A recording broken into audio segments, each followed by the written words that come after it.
कटवाया हो, या फिर जिसने नगर निगम की नाली साफ करते वक्त अपनी जान गंवाई हो, और जिन बूढ़ी आंखों ने अपने बच्चे को अपनी आंखों से मरते देखा हो, जिस बात में अपनी आंखों से अपनी बेटी की इज्जत को गिद्धों के हाथ द्वारा नुचते देखा हो, उन तमाम बहुजन वीर योद्धाओं को, शूरवीरों को, महिलाओं को और मेरे नीले बाज सिपाहियों को, साथियों को मैं बहुजन भारत की बेटी कामना जगन्नाथ इस लखीमपुर खीरी की धरती से महान सम्राट अशोक की जयंती पर आपकी वीरता का, आपकी साहस का, आपके शौर्य का 100 बार नमन करती हूँ, सलाम करती हूँ।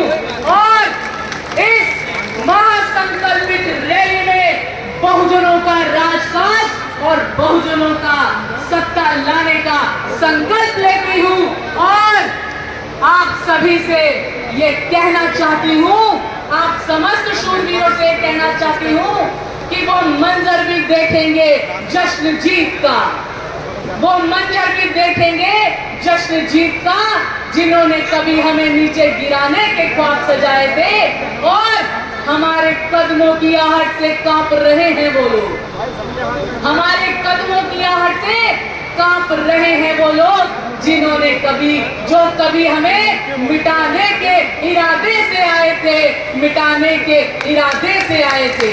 और मैं आप सभी बहुजन समाज से, गरीब गुरबा समाज से, शोषित पीड़ित कुपोषित वंचित समाज से आज इस लखीमपुर खीरी की धरती से कहना चाहती हूँ कि सौगंध हमें हमारे बहुजन समाज, सौगंध हमें हमारे बहुजन समाज की 2027 में तस्वीर बदल देंगे, हर एक एक गांव की, हर एक एक गांव। साथियों, लखीमपुर खीरी की धरती पर, इस पावन धरती पर ये भीड़, ये रैली सिर्फ रैली नहीं है, ये इतिहास दोहराने का समय है, इतिहास बदलने का समय है। और मैं अपने शोषित समाज से कहना चाहती हूँ कि जो सपना मानवर काशीराम साहब ने देखा था 1964 में, आज वो सपना पूरा करने का दिन आ चुका है। हम फिर से 2027 में आजाद समाज पार्टी काशीराम की सरकार बनाएंगे और बहुजनों का राज स्थापित करेंगे, क्योंकि बहुजनों का राज क्यों जरूरी है ये मुझे आपको बताने की जरूरत है। साथियों, आज बहुजनों की सबसे बड़ी जरूरत सिर्फ रोटी, कपड़ा और मकान नहीं, बल्कि बहुजनों की सत्ता है, बहुजनों की सरकार है। और ऐसी सरकार नहीं जो अंधी हो, गूंगी हो, लंगड़ी हो, बहरी हो, जिसे बहुजनों का ना दर्द दिखाई देता हो, ना दर्द सुनाई देता हो, जिसे सिर्फ लूटना आता हो, लौटाना नहीं, जिसे सिर्फ गद्दी पर बैठना आता हो, बहुजनों को बैठाना नहीं।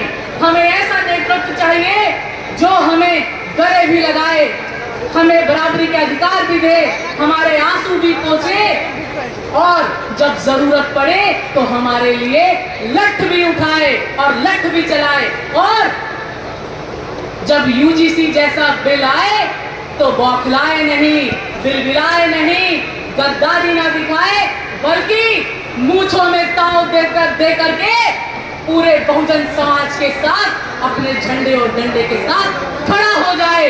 और ऐसा इस भारत देश में सिर्फ एक ही नेता जन्मा है, वो कौन है? चंद्रशेखर आजाद रावण, चंद्रशेखर आजाद रावण। साथियों, आप जानते हो दशकों से लठ बजाए जा रहे हैं हमारे ऊपर, और बहनों की इज्जत लूटना तो एक आम हो गया है।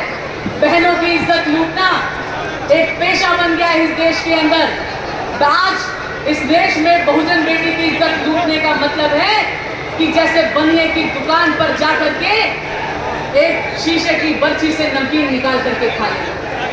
अरे गाय का गोबर तो हमें खिला ही रहे थे, अब कुछ दिनों में अपना मल भी खिलाने लगेंगे। गाय का गौमूत्र तो पिला ही रहे थे, कुछ दिनों में अब अपना मूत्र भी पिलाने लगेंगे।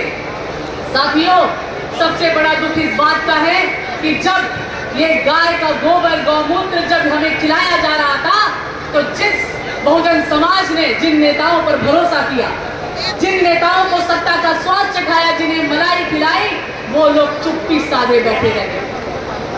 बहुत हो गया ये गाय का गोबर गौमूत्र, बहुत हो गई ये चुप्पी, बस अब और नहीं।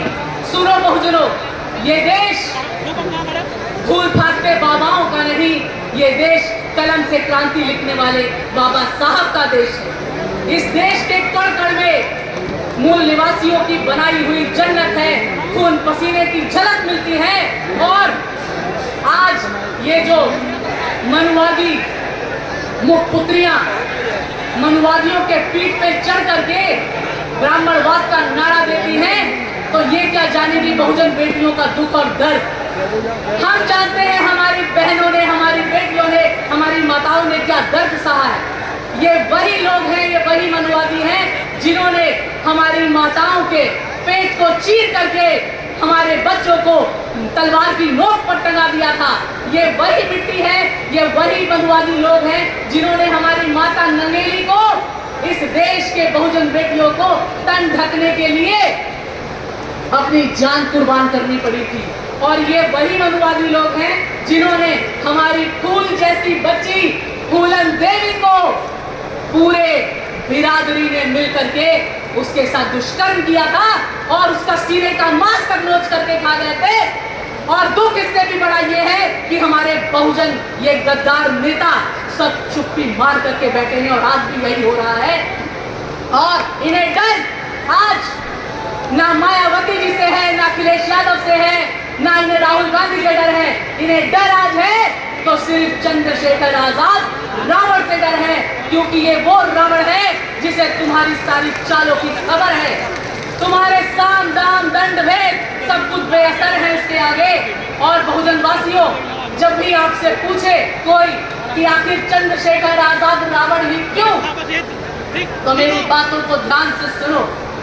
बाबा साहब ने हमें हाथों में कलम थमाई, मानवर काशीराम साहब ने हमें सत्ता दिखाई, और हमारे चंद्रशेखर आजाद रावण जी ने बहुजनों की डूबती हुई नैया पार कराई।